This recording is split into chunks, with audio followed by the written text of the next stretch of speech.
Gracias. Otra vez, tercer martes de cada mes. Como siempre, tratamos de tener a alguien que pueda traernos alguna de sus experiencias.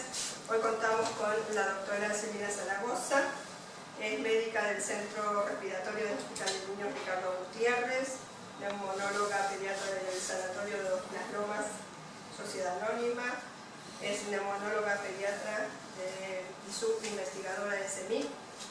Estudió en la Universidad Nacional de Buenos Aires, hizo la residencia clínica de pediatría en el Hospital Ricardo Gutiérrez, ahí también su formación como neumonóloga pediatra junto a al equipo del Dr. Tepper, y trabaja en el Centro Respiratorio desde 1991, un montón de años. Especialista en fibrosis quística, y la verdad que viajó al congreso último que se hizo ahora en Europa y tiene algunas lindas novedades que las quiere compartir, y está bueno que lo podamos dar a conocer, y tratamos de que esta experiencia también salga por internet en estos momentos. Si tenemos suerte podemos chatear y pueden hacer preguntas todas las personas que nos estén escuchando en este momento. Lo mismo los invito a ustedes, si ella les da la oportunidad, que le interrumpan y podamos hacer un buen día. Bueno, ya, gracias por estar. Bueno, en este último mes pasado, en junio, tuvimos la oportunidad de asistir al Congreso Europeo que se hace anualmente de fibrosis quística, que este año fue en la ciudad de Gotemburgo, en Suecia, y después hacer una pequeña pasantía de 2 días en un centro muy prestigioso en Dinamarca, en la ciudad de Copenhague. Vamos a tratar de hacer como un poco una síntesis de estas dos experiencias, y les pido que me interrumpan cuando quieran y me quieran hacer alguna pregunta, o si prefieren al final, eso como les parezca más cómodo. Bueno, algunos conceptos que ustedes con la experiencia que tienen ya conocen, pero bueno, la fibrosis quística es una enfermedad, como ustedes saben, autosómica recesiva, que tiene una expresión muy variable. Siempre decimos que se expresa de manera variable fenotípicamente entre un paciente y otro. No hay dos pacientes iguales con esta enfermedad, todos tienen características similares que lo hacen a cada uno especial y por lo tanto pasible de recibir un tratamiento particular que debe ser amoldado y ajustado a cada paciente de manera especial. Afecta al aparato respiratorio y digestivo principalmente, y que fundamentalmente desarrolla con el correr de los años una enfermedad pulmonar crónica con complicaciones respiratorias a largo plazo. Como todos ustedes saben, la sobrevida en los últimos años ha ido incrementándose afortunadamente. Estos son datos del Registro Americano de Fibrosis Quística que muestran cómo en cada grupo de 4 o 5 años la sobrevida se fue incrementando con el paso del tiempo, y hoy en día, en los últimos años, la expectativa de vida está en alrededor de 40 años, pero lógicamente los pacientes que van naciendo en estos años seguramente van a tener una expectativa mayor, porque van apareciendo a medida que pasa el tiempo nuevos tratamientos y nuevas modalidades de abordar al paciente que van mejorando la calidad de vida y la sobrevida. Este es el número de pacientes comparativo entre chicos y adultos con fibrosis quística, y ustedes ven como hace unos 20 años en la mayoría de los centros había una proporción que lo que está en azul son los adultos y lo que está en verde son los chicos.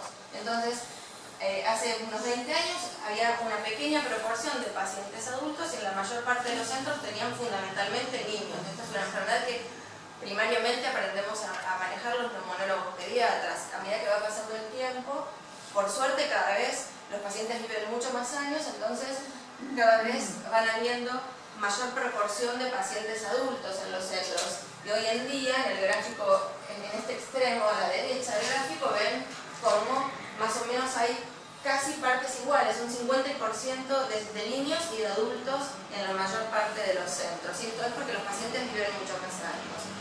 Y esto es, lo mismo pasa en Europa, más allá de las diferencias particulares que puede haber entre un país y otro, por diferentes estándares de tratamiento, por la razón que sea, cada una de estas barritas es un país diferente del registro europeo, y están en azul oscuro los adultos y en azul claro los niños, y esta última barra es un resumen global de todos los pacientes, de todos los países, y ven lo mismo que veíamos en el ejemplo americano. La proporción de pacientes adultos y chicos es más o menos la misma. Y este incremento de la sobrevida fue aumentando a medida que fue pasando el tiempo, porque fueron apareciendo diferentes tratamientos. Cada nueva estrategia de tratamiento que va apareciendo va produciendo un cambio en el manejo de la enfermedad que afortunadamente va modificando la calidad de vida y la sobrevida de los pacientes. Entonces, ¿qué pasó entre la descripción inicial de la fibrosis quística en 1930 de Dorothy Anderson con los pacientes flaquitos, desnutridos, que les iba muy mal con la ganancia de peso, que tenían muchos problemas respiratorios, y el paso del tiempo y en el momento de hoy, ¿no? Realmente esto que vemos allá es una cosa claramente del pasado, no solo porque las fotos están en blanco y negro, sino porque el paradigma de la enfermedad, la evolución y la posibilidad de sobrevida de los pacientes afortunadamente cambió mucho. Hoy en día se intenta, como decíamos al principio, ¿no? Con esto de que la enfermedad es, más allá de que las personas somos individuales y diferentes una de otras, esta enfermedad es particularmente especial en este sentido y se manifiesta de manera muy distinta entre un paciente y otro. Por lo tanto, uno como médico debiera aprender a no simplemente prescribir, a tener una mirada mucho más individualizada en el tratamiento y a saber que no hay una única modalidad de tratamiento que pueda ajustarse para todos nuestros pacientes pequeños, adolescentes, adultos, sino que cada uno tiene que tener un tratamiento individual que tiene que apuntar a defender a ese paciente y a mejorar su calidad de vida y su sobrevida, particularmente con lo que le pasa al paciente en relación a esta enfermedad. Uno tiene que tratar de consensuar con el paciente cuál es la mejor estrategia de tratamiento y tratar de buscar el tratamiento ideal para cada paciente en particular, ¿no? Esto del tratamiento ideal y del tratamiento individualizado tiene como una doble lectura. Por un lado, esto que decimos de que como es una enfermedad diferente en cada persona, el tratamiento va a ser diferente en cada paciente, y por otro lado, esta cosa del tratamiento individualizado apunta a un concepto por ahí un poco más farmacológico también, si se quiere, y es que hoy en día los tratamientos tratan de apuntar no solo a las consecuencias de la enfermedad, a la lesión pulmonar, a las infecciones y a las consecuencias que la enfermedad en sí va trayendo en el paciente, sino apuntar como mucho más arriba en el tratamiento, sino apuntar directamente al defecto primario en la proteína esta famosa del CFTR y tratar de reparar esto para que en función de esta supuesta reparación que uno pudiera lograr, de ahí en más evitar todo ese daño que queremos que no aparezca en nuestros pacientes, ¿no? Entonces, de eso se trata. Como cada paciente va a tener una mutación diferente, cada paciente va a tener que ser probablemente en un futuro candidato para un tratamiento especial y diferente. Entonces, si vamos específicamente a lo pulmonar, esto lo saben todos, sabemos que hay un defecto primariamente genético que altera esta proteína del CFTR, que produce una alteración en la superficie líquida de la vía aérea, que hace que se deseque el moco. Al tener el paciente un moco más seco, más pegajoso, más espeso, se producen fenómenos de obstrucción bronquial, de inflamación, de infección, que son los responsables del daño en la estructura del pulmón, y la infección recurrente es lo que va produciendo un poco la enfermedad. Y así uno puede actuar a nivel de cada uno de estos pasos en la fisiopatología de la enfermedad. Entonces, si uno piensa si uno va a pensar en el paciente en una etapa muy avanzada, va a tener obviamente que pensar ya por ahí en el trasplante, pero si uno va pensando más hacia arriba en las posibilidades de tratamiento, uno tiene que saber que hay obviamente antiinflamatorios, antibióticos, broncodilatadores, mucolíticos, agentes osmóticos para mejorar la superficie líquida de la vía aérea, y lo que decíamos al principio, el manejo de la alteración puntual del CFTR, que es por ahí, si se quiere, lo más novedoso en relación al tratamiento. La mayor parte de los trabajos de la industria farmacéutica hoy en día apuntan a los potenciadores y correctores, que son los que se conocen como activadores del CFTR, que son moléculas o drogas que están algunas más avanzadas en su desarrollo y otras no tanto, pero digamos es el camino que se está transitando hoy en día en relación al tratamiento, a a trabajar directamente en fármacos que modifiquen el funcionamiento del CFTR, o sea, esa proteína defectuosa que tiene el paciente, que es la que primariamente origina todo este problema, desde arriba hacia abajo, como veíamos al principio.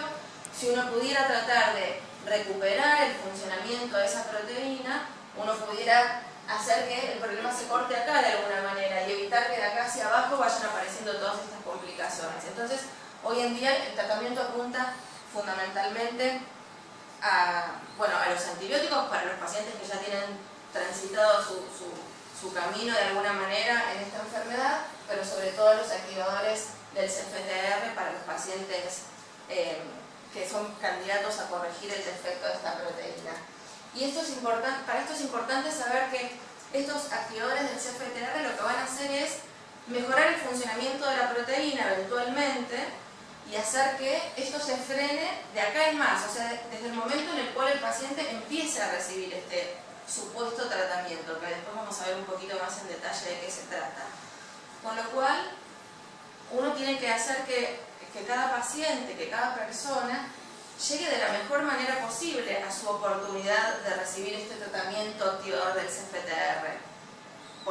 Yo no sé cuándo mi mutación genética va a ser candidata a tener oportunidad de tratamiento. Entonces, me tiene que encontrar esa posibilidad terapéutica en el mejor estado pulmonar posible. Si yo dejo que la enfermedad avance y que el tiempo pase y me encuentra en esta situación, en esta etapa muy avanzada de la enfermedad, probablemente el activador puede hacer que de ahí en más la cosa no siga empeorando, pero ya no se puede reparar todo lo previo. De alguna manera este tipo de fármacos lo que van a hacer es congelar la cosa, por decirlo de alguna manera, para que lo entiendan gráficamente. O sea, como estoy ahora, probablemente pueda seguir estando, quizás mejorar un poco, pero no voy a borrar el daño que la enfermedad produjo en mí hasta este momento, con lo cual uno tiene que también apuntar a hoy en día, hasta tanto estas moléculas estén más al alcance de la mano y cada uno de los pacientes sean candidatos a recibirla, a que el paciente llegue de la mejor manera posible a recibirla. Y digamos, en este cuadro lo que vemos es más o menos lo mismo que lo anterior, ¿no? ¿Cuáles fueron los tratamientos que fueron apareciendo en los últimos años? ¿Cuáles son los que están apareciendo? En esta columna de la derecha lo que vemos son los que ya están disponibles en el mercado, algunos en Argentina y otros no, pero que si no están disponibles en Argentina, si están en algún lugar, pueden ser traídos si los pacientes son candidatos a recibirlo. Y estos, los de la izquierda, son los que están en fase 3. La fase 3 en la cuestión farmacológica son los que están como en una etapa más avanzada de la investigación y que les falta poquito como para estar de este lado, ¿no? Como para estar disponibles al alcance del paciente para el tratamiento. Y si vamos de abajo para arriba y empezamos por los antibióticos, bueno, de la tobramicina nebulizada y en polvo seco no vamos a hablar porque ya está disponible hace muchos años y todo el mundo la conoce. El Astronam es un poco más nuevo, este es el Caeston, que es un antibiótico que, si bien no está comercialmente disponible en la Argentina, sí en otros países, y por lo tanto si nuestro paciente es candidato a recibirlo, existen mecanismos a través de los cuales se puede importar la medicación para uso compasivo para los pacientes. Es un antibiótico contra la pseudomonas, que digamos sería como un símil tobramicina, pero con algunas indicaciones particulares, que se administra también por vía inhalada, con un nebulizador especial, y que por ahí la modificación de los últimos años es que antes estaba indicado en mayores de 12 años con infección crónica por pseudomonas y ahora ya se puede utilizar a partir de los 7. Ustedes saben que los fármacos en desarrollo en general empiezan a usarse primero en adultos, después en mayores de 12 años, después en mayores de 6, después en mayores de 2 y después en bebitos. Bueno, el Astronam bajó de 12 a 7 años su posibilidad de ser usado como tratamiento contra la infección crónica por pseudomonas. Y después hay otros dos antibióticos, que son la levofloxacina, que es como un pariente de la ciprofloxacina, que por ahí es más conocido por ustedes, y el alicase, que es amicacina liposomal, que las dos son formulaciones para administrar por vía nebulizada. También son antibióticos anti-pseudomonas que están también en fase 3 de investigación, están próximos a salir al mercado. Tienen algunas oportunidades por ahí en relación a reemplazar a estos o a contribuir con estos en el tratamiento contra la pseudomonas. Bueno, después hay ibuprofeno, el Pulmozyme, la solución salina hipertónica, tampoco no vamos a hablar porque todos los conocen porque están disponibles. Y dentro de los agentes que posibilitan la restauración de la superficie líquida de la vía aérea. Está el malitol, que está en fase 3 o disponible de acuerdo al país del que hablemos. En Argentina todavía no está, pero en algunos países ya se usa, por lo tanto, si algún paciente por ahí fuera candidato, uno podría contar con este fármaco, que es como un azúcar que se administra en cápsulas, que se inhalan, se usa este dispositivo que se abre, esta parte de arriba, se coloca la cápsula, se cierra, después se pincha de costadito, el polvo se libera y el paciente inhala esa medicación. Lo que hace es atraer agua, es como un azúcar, pero lo que hace es atraer, una vez que el paciente la inhala, atrae agua hacia la vía aérea, entonces fluidifica las secreciones y mejora las propiedades físicas del moco, favorece la tos, vendría a tener un efecto símil solución salina hipertónica, por decirlo de alguna manera. La desventaja que tiene es que son varias cápsulas 2 veces por día y que por lo tanto, como tiene una técnica especial de inhalación, se puede utilizar en pacientes más grandes, porque a un paciente chiquitito no le podemos pedir que haga esta técnica de inhalación de un polvo seco.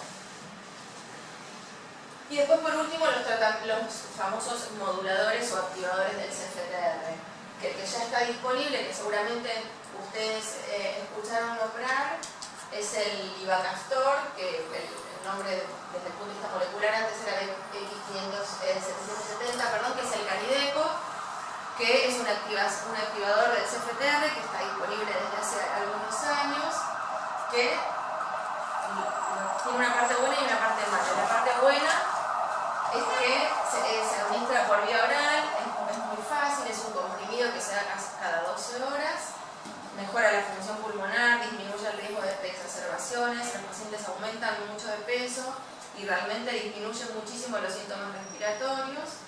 La desventaja que tiene es que es específico para una única mutación, al menos hoy en día. En realidad ahora está indicado en algunas otras, ¿no? Primariamente se originó para la mutación G551D, o sea que los pacientes que tienen esta mutación en su perfil genético son candidatos a recibir esta molécula que no está disponible en Argentina, pero que se puede traer si el paciente la necesita. Hoy en día se indica también en estas otras mutaciones que tienen el mismo tipo de funcionamiento que el G551D, ¿no? Es una mutación de clase 3. Esta es la desventaja que tiene, que solamente sirve para los pacientes con estas mutaciones, que son mutaciones desafortunadamente súper infrecuentes. Menos del 4% de los pacientes con FQ tienen esta mutación. Con lo cual es una medicación muy buena, pero que es útil a pocos pacientes. Pero bueno, de alguna manera es como la que va abriendo el camino a seguramente futuras moléculas que en este sentido van a tratar de corregir el funcionamiento del CFTR y que se pueda utilizar para pacientes con otro tipo de mutaciones. Perdón, ¿las preguntas se hacen después? Cuando quieran. ¿Cómo es el tema este de que se puede traer para los pacientes que tienen la mutación adecuada para esta medicación? Las medicaciones que no están disponibles en el mercado, sí, en general, FIPAM colabora en este sentido con la importación por uso compasivo de este o de cualquier otro fármaco. Que hay una autorización que se hace a través de la ANMAT, que es la Agencia de Regulación de Fármacos de la Argentina, pero que es un trámite que no lleva demasiado tiempo y uno lo que tiene que hacer es, digamos, el médico tiene que estar seguro de que el paciente es candidato a recibirla, hacer un resumen, la obra social o prepago, lo que el paciente tenga, la tiene que aprobar. Eso por ahí a lo mejor tiene algún escollo, pero que tiene que ser resuelto, porque es una medicación que es cara. Pero bueno, si el paciente es candidato a recibirla, la obra social tiene que darse al paciente. Es por uso compasivo. Y después se importa por uso compasivo. Hay una autorización que hace la ANMAT como de uso especial porque el paciente la necesita, a pesar de que comercialmente todavía no está disponible en el país y se trae. Con la receta del médico y una declaración jurada del médico que dice que el paciente hacemos ¿Qué tal? Te hago una consulta. Sí. Estas mutaciones, ahora que se amplió, ¿no? Sí. También indicado. Estas que veo, ¿están dentro de las 30, 30 y pico que se tienen acá? Algunas sí y otras no. Ajá. Algunas sí y otras no. Esto para el caso de mío, por ejemplo, que no sabemos la mutación de mi mujer, ¿puede llegar a ser tal vez alguna de esas? Sí, son mutaciones igual en el perfil genético, digamos, mundial, que digamos en países donde se secuencia el gen y se conocen todas las mutaciones, son mutaciones que son muy poco frecuentes, están en una proporción súper mínima. Pero bueno, en la Argentina hay lugares en los que hoy en día se puede hacer la secuenciación del gen. Entiendo que en Córdoba hay un laboratorio que la hace y bueno, uno podría eventualmente ver si está dentro de estas. Yo diría que hoy en día uno tiene que fijarse, bueno, nosotros lo que hicimos cuando apareció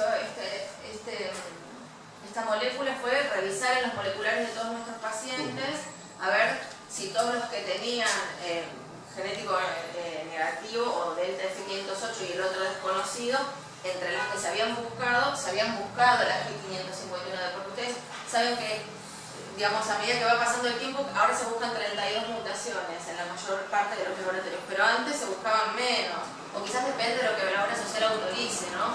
Una vez como médico pide 32 mutaciones, la obra social le busca 11. Bueno, si dentro de esas 11 que buscaron está la G551D, hoy me quedo tranquilo. Después veré si en realidad, si hoy en día hay algún paciente que no conoce su mutación, pero dentro de su perfil de mutaciones estudiadas no estudiaron el G551D, yo considero que es un buen momento para que uno se fije si esta mutación fue buscada y si no fue, bueno, uno debería verla porque dentro del panel de las 32 está general. Y si fue buscada la primera, pero todas las demás no. Yo considero que en realidad, debido a lo extremadamente raras de todas estas mutaciones, yo creo que con la G551D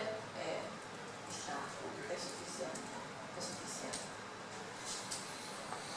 Bueno, y después hay otra molécula que este año se habló un poquito menos, quizás que el congreso pasado, pero que bueno, siguen habiendo estudios, que es el lumacaftor, que es un corrector del CFTR, que se llama BX809, que actuaría junto con el potenciador, o sea, junto con el ivacaftor que ya está disponible. Esta otra molécula serviría para pacientes portadores de la mutación del F508 en estado homocigota. O sea, hay estudios en fase 3, que son estos estudios que yo les digo bastante avanzados, previos a la salida de la medicación al mercado, en pacientes con la mutación del F508 en estado homocigota, y utilizando estos dos fármacos en forma combinada, el corrector y el potenciador del CFTR, mejoran la función pulmonar, disminuyen las exacerbaciones y tienen un cierto perfil de utilidad que probablemente sea bastante bueno. Lo que pasa es que esta combinación todavía no está autorizada hasta el momento. ¿En cuánto tiempo estará disponible eso? ¿Vos calculás? Es difícil saber.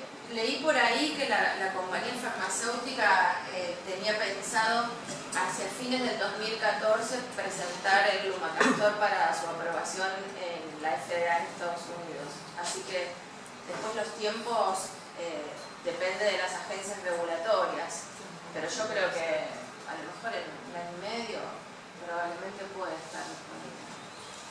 ¿Y solamente para los homocigotas?